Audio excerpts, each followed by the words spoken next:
It's not often that a relatively inexpensive air defense weapon is able to make $1 trillion fighter program obsolete.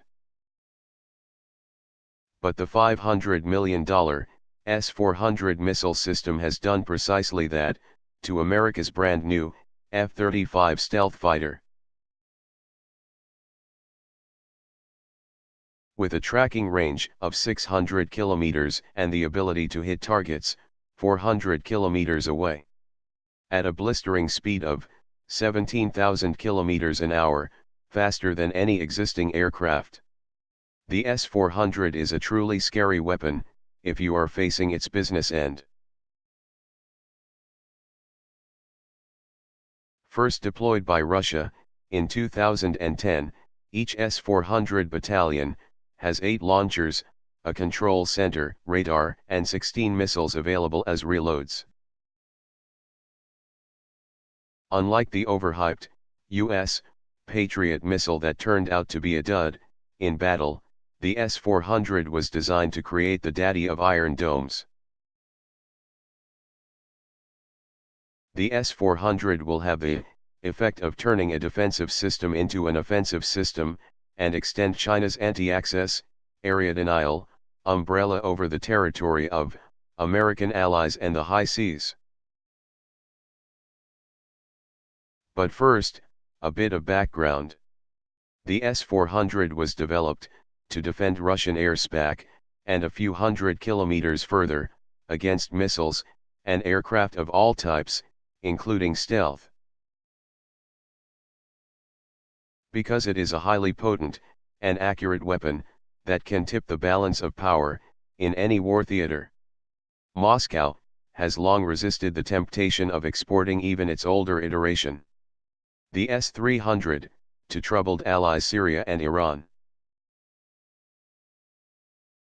An S-300 missile fired from, say, Damascus, will blow away an aircraft over central Tel Aviv in about 107 seconds, giving the Israelis just enough time to say their prayers. This is precisely because the S-series missile systems can so dramatically upset the military balance that Israel has pressured Russia against introducing it into the Middle East.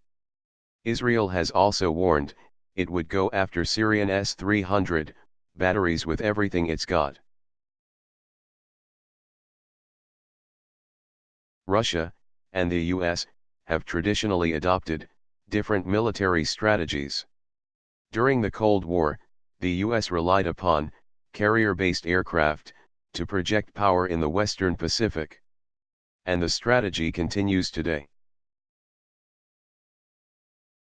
The Russians, on the other hand, decided these floating airfields were easy targets for their shore-based, long-range aviation, and anti-ship cruise missiles. If it came to war, waves of long-range bombers, such as the Tu-95 backfire, would take off from safe bases, deep in continental Russia, fire their powerful cruise missiles, from safe stand-off distances, and blast the carriers out of the water. The Russian pilots would then head home to watch the damage on CNN.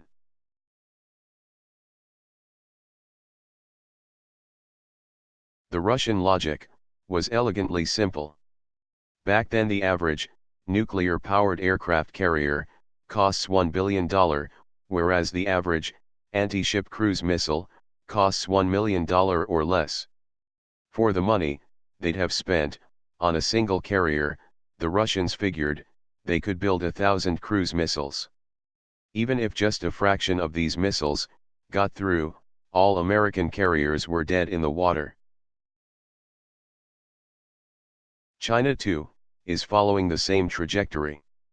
It has adopted the Russian Cold War strategy of attacking aircraft carriers with waves of bombers armed with its cruise missiles. To counter the missile threat to its carriers, the Americans are relying on the F-35 as a cruise missile killer. More than $1 trillion have already been spent on this troubled project. Even if the F-35 is able to miraculously overcome its shortcomings, The S-400 destroys this strategy. Lockheed Martin claims the F-35 has such advanced electronics that it can jam anything directed at it.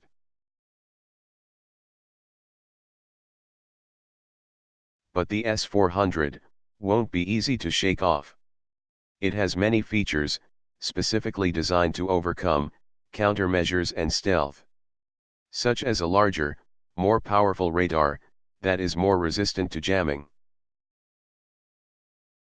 It also actually has a set of 3 missiles of varying range that provide overlapping layers of defense. The F-35, backers say, the aircraft can emit frequencies which can confuse and disable the S-400. But the U.S. Navy acquisition of 22 Growler jamming aircraft suggests the F-35 jamming capability is not really all that it's cracked up to be. Pentagon officials are in an awkward position. If the Pentagon was to invest in more electronic warfare aircraft, such as the Growler, it would signal a lack of faith in the F-35 capability to penetrate enemy airspace. Equally, if it didn't invest in additional electronic warfare capabilities, the lives of F-35 pilots could be at risk, with the proliferation of more advanced air defense weapons in countries such as China.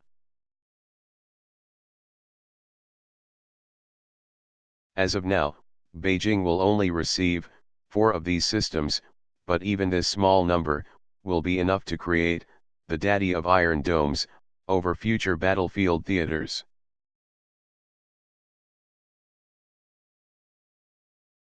So, if you are an F-35 pilot, here's a piece of advice. Stay out of range.